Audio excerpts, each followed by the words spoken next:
Sekali lagi, ingin bahagia? Gampang, sucikan aja pikiran. Karena sumber penderitaan itu adalah pikiran yang gelap, pikiran yang jahat. Makanya pikiran yang gelap, pikiran yang jahat sering disebut ego. Dan ego itu kalau digambarkan persis seperti luka yang menganga. Coba, kalau di tangan kita ada luka yang menganga, pastikan akan selalu menghindar, takut tersentuh oleh orang lain. Sedikit aja luka yang menganga tersentuh, pasti akan sakit.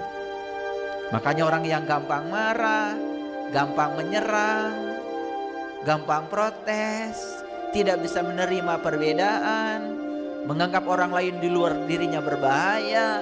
Padahal yang paling berbahaya adalah kebodohannya, kesempitan sudut pandangnya, cuman dia tidak pernah menyadari.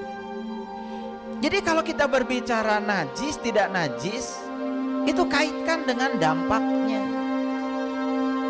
Mana sih yang lebih najis? Air liur anjing atau fitnahan yang keluar dari mulut manusia yang mengatakan dirinya lebih mulia daripada binatang, tetapi yang dikeluarkan dari mulutnya adalah produk dari pikiran jahatnya sendiri. Itu yang najis. Karena agama itu akal. Karena agama akal harus dicerna dengan akal.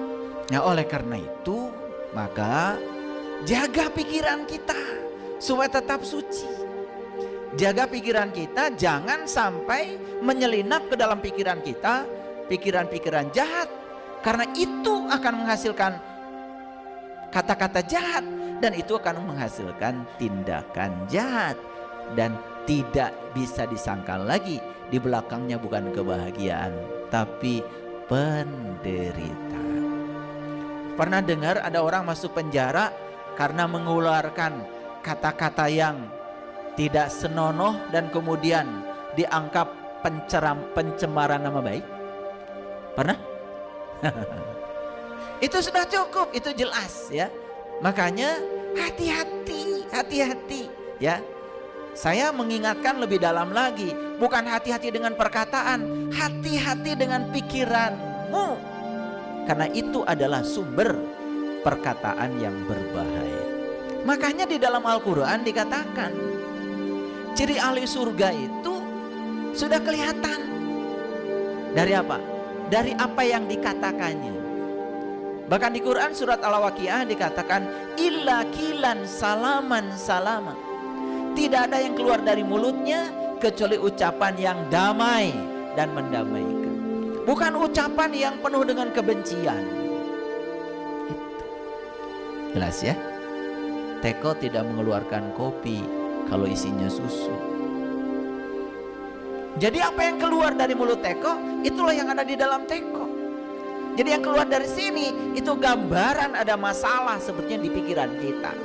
Nah, kalau pikiran gelap, pikiran jahat itu berasal dari jiwa yang kotor. Itu sumber awalnya sebetulnya. Jadi kalau ditarik ke sana, itu sudah jelas. Ketika seseorang mengatakan kata-kata jahat, berarti pikirannya jahat, jelas. Itu pun belum selesai. Sumber utamanya adalah jiwanya kotor. Paham ya?